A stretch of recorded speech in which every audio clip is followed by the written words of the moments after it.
അസ്സലാമു അലൈക്കും dear friends. ഇന്നത്തെ നമ്മുടെ സ്പെഷ്യൽ നിങ്ങൾ ആരും ഇതുവരെയും ട്രൈ ചെയ്ത് നോക്കിയിട്ടില്ലാത്ത ഒരു അടിപൊളി വെറൈറ്റി റെസിപ്പിയാണ്. നമ്മുടെ ഈ വീഡിയോ കണ്ടുകൊണ്ടിരിക്കുന്ന സമയത്ത് നിങ്ങൾക്ക് ഇഷ്ടപ്പെടുകയാണെങ്കിൽ ഒന്ന് ലൈക്ക് ചെയ്തേക്കണേ. അതുപോലെ തന്നെ നമ്മുടെ ഈ ചാനൽ ആദ്യമായിട്ട് കാണുന്നവരും ഇതുവരെയും സബ്സ്ക്രൈബ് ചെയ്യാത്തവരും പ്ലീസ് ഒന്ന് സബ്സ്ക്രൈബ് ചെയ്തേക്കണേ. ഞാനിടുന്ന വീഡിയോസ് ഉടനടി കിട്ടുന്നതിനായി സബ്സ്ക്രൈബ് ബട്ടന്റെ തൊട്ടടുത്ത് കാണുന്ന ബെല്ലൈക്കൺ കൂടി ക്ലിക്ക് ചെയ്തിട്ട് ഓൾ എന്ന ഓപ്ഷൻ എനേബിൾ ചെയ്യാനും മറക്കല്ലേ. ആദ്യത്തിനായിട്ട് കുറച്ച് വലുപ്പമുള്ള ഒരു കടായി എടുക്കുക. ഇതിലേക്ക് 1/2 ലിറ്റർ തേങ്ങാപ്പാലാണ് ഒഴിച്ചു കൊടുക്കുന്നത്. 1-ാം പാലും 2-ാം പാലും ഒരുമിച്ചാണ് എടുത്തിട്ടുള്ളത്. 1 കപ്പ് ചിരകിയ തേങ്ങയിലേക്ക് ആദ്യം 1-ാം പാൽ എടുക്കാൻ വേണ്ടിയിട്ട് 1 കപ്പ് വെള്ളം ചേർത്ത് ഒന്ന് അടിച്ചെടുത്ത് അരിച്ച് പിഴിഞ്ഞെടുക്കുക. വീണ്ടും 2-ാം പാൽ എടുക്കുന്നതിന് വേണ്ടിയിട്ട് മിക്സിയുടെ ജാറിൽ അരിച്ചെടുത്ത തേങ്ങ കൊത്തിട്ടിട്ട് വീണ്ടും 1 കപ്പ് വെള്ളം ഒഴിച്ചിട്ട് ഒന്നുകൂടി അടിച്ചെടുത്തിട്ടുള്ള തേങ്ങാപ്പാലാണ്. 2.25 കപ്പ് തേങ്ങാപ്പാലാണ് ഉള്ളത്. ഇനി തേങ്ങാപ്പാലിലേക്ക് കഴുകി വൃത്തിയാക്കി വെച്ചിരിക്കുന്ന 1 കിലോ ബീഫ് ഇട്ട് കൊടുക്കാം. പിന്നെ ഇതിലേക്ക് കുറച്ച് ഉപ്പ് ആദ്യം ചേർത്ത് കൊടുക്കാം. ഞാനിപ്പോൾ ഒരു 1/2 ടീസ്പൂൺ ഉപ്പാണ് ചേർത്ത് കൊടുക്കുന്നത്. ഈ തേങ്ങാപ്പാലിൽ ചെയ്തിട്ടെടുക്കുമ്പോൾ ഒരു പ്രത്യേക ടേസ്റ്റാണ് ഈ ബീഫിന്. പെട്ടെന്ന് തന്നെ വെന്ത് കിട്ടും, നല്ല സോഫ്റ്റും ആയിരിക്കും. കുറച്ച് കട്ടിയുള്ള ബീഫൊക്കെ ആണെന്നുണ്ടെങ്കിൽ ഈ തേങ്ങാപ്പാലിൽ ഇതുപോലെ വേവിച്ചെടുക്കുകയാണെന്നുണ്ടെങ്കിൽ നല്ല സോഫ്റ്റ് ആയിട്ട് മാറും. വെറൈറ്റി ആയിട്ടുള്ള ഒരു രുചിയാണ്. അപ്പോൾ ഇത്രയും വെള്ളം മതിയാവും. കാരണം എന്ന് വെച്ചാൽ നമ്മൾ ബീഫിൽ നിന്നും വെള്ളം ഇറങ്ങി വരും, പിന്നെ തേങ്ങാപ്പാലുണ്ട്. അപ്പോൾ ഒന്ന് ആദ്യം ഫ്ലെയിം കൂട്ടി വെക്കുക, നല്ലതുപോലെ ഒന്ന് തിളച്ച് വരണം. തിളച്ചതിന് ശേഷം നമുക്ക് ഫ്ലെയിം കുറച്ച് വെച്ച് കൊടുക്കാം. ഇത് നമ്മൾ കുക്കറിലൊന്നും ഇട്ട് വേവിക്കുന്നില്ല. ഇതുപോലെ കടായിൽ നമ്മൾ മൂടി വെച്ചിട്ട് ഇടയ്ക്കിടയ്ക്ക് ഒന്ന് ഇളക്കി കൊടുത്ത് ഈ തേങ്ങാപ്പാലിൽ ഇരുന്നിട്ടാണ് ഈ ബീഫ് വേവിച്ചെടുക്കുന്നത്. അതിനൊരു പ്രത്യേക ഒരു ടേസ്റ്റാണ്. അപ്പോൾ അങ്ങനെ ഇഷ്ടമുള്ളവർ ഇങ്ങനെ ചെയ്യുക.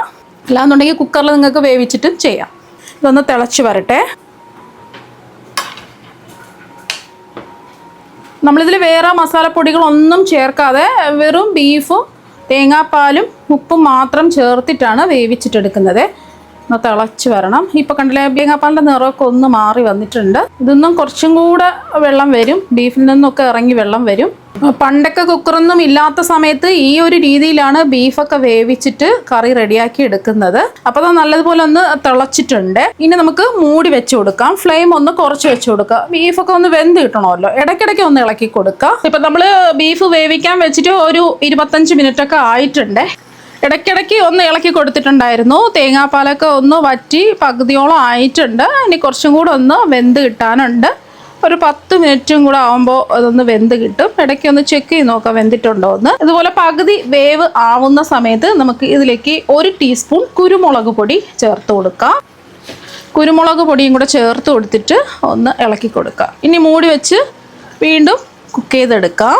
ഇടയ്ക്കൊന്ന് ഇളക്കി കൊടുക്കാം. ഈ ഒരു സമയം കൊണ്ട് ഇപ്പം ഞാൻ ഒരു കടായി ചൂടാക്കാൻ വെച്ചിട്ടുണ്ട്. ഇതിലേക്ക് 1-2 ടേബിൾ സ്പൂൺ വെളിച്ചെണ്ണ ഒഴിച്ചു കൊടുത്താൽ മതി. കുറച്ച് വെളിച്ചെണ്ണ മതി. കാരണം എന്ന് വെച്ചാൽ നമ്മൾ തേങ്ങാപ്പാലിലാണ് ബീഫ് വേവിച്ചെടുക്കുന്നത്. അപ്പോൾ ഞാനിതിപ്പോൾ 1.5 ടേബിൾ സ്പൂൺ വെളിച്ചെണ്ണ ഒഴിച്ചു കൊടുക്കുകയാണ്. എണ്ണ ഒന്ന് ചൂടാവട്ടെ. എണ്ണ ഒന്ന് ചൂടായതിന് ശേഷം ഒരു ചെറിയ കഷ്ണം പട്ട എടുത്തിട്ടുണ്ട്, 3 ഏലക്ക, 4 ഗ്രാമ്പും കൂടി എടുത്തിട്ടുണ്ട്. ഇതൊന്ന് മൂപ്പിച്ചെടുക്കാം. ചെറിയ കഷ്ണം പട്ട മതി. മൂത്ത് നല്ലൊരു മണം വരുന്നുണ്ട്. ഇതിലേക്ക് 2 വലിയ സവാള നീളത്തിലരിഞ്ഞത് ചേർത്ത് കൊടുക്കാം. ഈ സവാളയുടെ കൂടെ തന്നെ 2 സവാള എടുത്തിട്ടുള്ളൂ.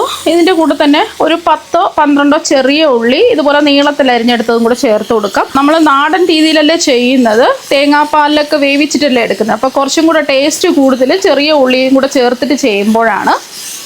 അപ്പോൾ ഇതെല്ലാം ഒന്ന് വഴന്ന് വരണം. ഉപ്പും കൂടെ ചേർത്ത് കൊടുക്കാം. ഒരു 1/2 ടീസ്പൂൺ ഉപ്പ് ചേർക്കാം. ബീഫിൽ നമ്മൾ നേരത്തെ കുറച്ച് ഉപ്പ് ചേർത്തിട്ടുണ്ട്. നന്നായിട്ടൊന്ന് വഴന്ന് വരട്ടെ. അപ്പോൾ ചെറിയുള്ളിയും സവാളയൊക്കെ വഴന്ന് വന്നിട്ടുണ്ട്. ഇനി ഇതിലേക്ക് 1 ടേബിൾ സ്പൂൺ ഇഞ്ചി വെളുത്തുള്ളി പേസ്റ്റ് ചേർത്ത് കൊടുത്ത് ഒരു 10 സെക്കൻഡ് ഒന്ന് ഇളക്കി കൊടുക്കാം. ഇഞ്ചി വെളുത്തുള്ളി വേണമെന്നുണ്ടെങ്കിൽ ചവച്ച് വേണമെങ്കിലും ചേർത്ത് കൊടുക്കാം. ഒരു 10 സെക്കൻഡ് ഒന്ന് ഇളക്കി കൊടുത്തതിന് ശേഷം ഇതിലേക്ക് 2 വലിയ തക്കാളി ചെറുതായിട്ട് കട്ട് ചെയ്തത് ചേർത്ത് കൊടുക്കാം. ഇതിൽ തക്കാളി കുറച്ച് കൂടുതൽ വേണം. ഞാൻ 2 വലിയ തക്കാളിയാണ് എടുത്തിട്ടുള്ളത്. ഇനി ഇതിലേക്ക് ഒരു 2 തണ്ട് കറിവേപ്പിലയും കൂടി ചേർക്കാം. ഇനി തക്കാളി ഒന്ന് വഴന്ന് വരണം. മൂടി വെച്ച് കൊടുക്കാം. ഫ്ലെയിം ഒന്ന് കുറച്ച് വെച്ച് കൊടുക്കാം. ഒരു 2 മിനിറ്റ് ആയപ്പോൾ തക്കാളിയൊക്കെ വെന്ത് വന്നിട്ടുണ്ട്. ഇടയ്ക്കൊന്ന് ഇളക്കി കൊടുത്തിട്ടുണ്ടായിരുന്നു. വേണമെങ്കിൽ ഇതുപോലെ ഒന്ന് ഉടച്ചു കൊടുക്കുക. ഇതിലേക്ക് കുറച്ച് പൊടി ഐറ്റംസ് ഒക്കെ ചേർത്ത് കൊടുക്കാം. 1/2 ടീസ്പൂൺ മഞ്ഞൾപ്പൊടി ചേർക്കാം. ഒരു 2 ടേബിൾ സ്പൂൺ മല്ലിപ്പൊടിയാണ് ചേർത്ത് കൊടുക്കുന്നത്. അപ്പോൾ ഒരുപാട് പൊടികളൊന്നും ചേർക്കേണ്ട ആവശ്യമില്ല. പിന്നെ അതുപോലെ തന്നെ ഞാനിപ്പോൾ 2 ടേബിൾ സ്പൂൺ മുളക് പൊടി ചേർക്കുന്നുണ്ട്. ഞാനിപ്പോൾ കാശ്മീരി മുളക് പൊടിയാണ് എടുത്തിട്ടുള്ളത്. സാധാരണ എരിവുള്ള മുളക് പൊടിയാണെന്നുണ്ടെങ്കിൽ 1 ടീസ്പൂണൊക്കെ ചേർത്ത് കൊടുത്താൽ മതി. നോക്കിയിട്ട് അവരവരുടെ എരിവിനനുസരിച്ചിട്ടുള്ള മുളക് പൊടി ചേർത്ത് കൊടുക്കുക. പിന്നെ ഇതിലേക്ക് ഒരു 1/2 ടീസ്പൂൺ വലിയ ജീരകം പൊടിച്ചതാണ് ചേർത്ത് കൊടുക്കുന്നത്. പിന്നെ ഇതിലേക്ക് ഒരു 1/2 ടീസ്പൂൺ ഗരം മസാലപ്പൊടിയും കൂടി ചേർത്ത് കൊടുക്കുക. എന്നിട്ട് ഒരു 10 സെക്കൻഡ് ഒന്ന് ഇളക്കി കൊടുക്കുക.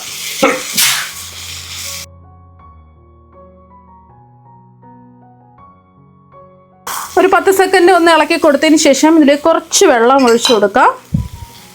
ഒരു 1/2 കപ്പ് വെള്ളം ഒഴിച്ചു കൊടുത്തിട്ട് ഒന്ന് മൂടി വെച്ച് കുക്ക് ചെയ്തെടുക്കാം. 1/2 കപ്പോ 1 കപ്പോ ഒഴിച്ചു കൊടുക്കുക. എന്നിട്ട് ഫ്ലെയിം കുറച്ച് വെച്ച് ഈ മസാലയൊക്കെ ഒന്ന് ചെറുതായിട്ടൊന്ന് വെന്തൊക്കെ വരണം. ഫ്ലെയിം ഒന്ന് കുറച്ച് വെച്ച് കൊടുക്കാം. അപ്പോൾ നമ്മൾ ബീഫ് വേവിക്കാൻ വെച്ചിട്ട് ഒരു 35 മിനിറ്റൊക്കെ കഴിഞ്ഞിട്ടുണ്ട്. ആ തേങ്ങാപ്പാലിൻ്റെയൊക്കെ നല്ലൊരു മണം വരുന്നുണ്ട്.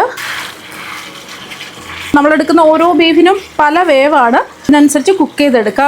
അപ്പോൾ വെന്തിട്ടുണ്ടോ എന്ന് അറിയാൻ വേണ്ടിയിട്ട് ഒരു ചെറിയൊരു കഷ്ണം എടുത്ത് നമുക്ക് നോക്കാം. ജസ്റ്റ് നല്ല ചൂടാണ്, ജസ്റ്റ് ഇതിൻ്റെ ചൂടൊന്ന് മാറട്ടെ എന്നിട്ട് നോക്കാം. ജസ്റ്റ് ഇതിൻ്റെ ചൂട് മാറിയിട്ട് നോക്കുക. ബീഫൊക്കെ കണ്ടില്ലേ നല്ലതുപോലെ വെന്ത് നല്ല സോഫ്റ്റ് ആയിട്ടാണ് ഇരിക്കുന്നത്. ഇപ്പോൾ കണ്ടില്ലേ നല്ല സോഫ്റ്റ് ആയിട്ടാണ് ഇരിക്കുന്നത്. അപ്പോൾ ഇത്രയും മതി. നല്ല കുഴമ്പ് പരുവത്തിനായി കിട്ടിയിട്ടുണ്ട്. മസാലയിലെ വെള്ളമൊക്കെ വറ്റി എണ്ണയൊക്കെ തെളിഞ്ഞ് വന്നിട്ടുണ്ട്. നമ്മളിത് ഒരു കുഴമ്പ് പരുവത്തിനാണ് നമ്മൾ റെഡിയാക്കി എടുക്കുന്നത്. കുറച്ചും കൂടെ ഗ്രേവി വേണമെന്നുണ്ടെങ്കിൽ നിങ്ങൾക്ക് 1 ഗ്ലാസ്സോ 1.5 ഗ്ലാസ്സോ വെള്ളം ഒഴിച്ചു കൊടുക്കാവുന്നതാണ്. ഇതിലേക്ക് നമ്മൾ തേങ്ങാപ്പാലിൽ വേവിച്ചിട്ടെടുത്ത ബീഫ് മുഴുവനും അങ്ങ് ചേർത്ത് കൊടുക്കാം. എന്നിട്ട് ഒന്ന് ഇളക്കി കൊടുക്കാം. ഈ മസാലയായിട്ടൊന്ന് യോജിച്ച് വരണം. നല്ല കുറുകിയാണ് ഇരിക്കുന്നത്. നല്ല ടേസ്റ്റുമാണ്, പറഞ്ഞറിയിക്കാൻ പറ്റാത്തൊരു ടേസ്റ്റാണ്. എല്ലാത്തിൻ്റെ കൂടെയും കഴിക്കാവുന്നതാണ്. 1 മിനിറ്റ് നമുക്കൊന്ന് ഫ്ലെയിം കുറച്ച് മൂടി വെച്ച് കൊടുക്കാം. ഈ മസാലയായിട്ടൊന്ന് യോജിച്ചിടണം. 1-2 മിനിറ്റ് മൂടി വെച്ച് കൊടുക്കുക. അപ്പം നമ്മൾ മൂടി വെച്ച് കുക്ക് ചെയ്യാൻ തുടങ്ങിയിട്ട് 2 മിനിറ്റ് ആയിട്ടുണ്ട്. മീഡിയം ഫ്ലെയിമാണ് വെച്ച് കൊടുത്തിട്ടുള്ളത്.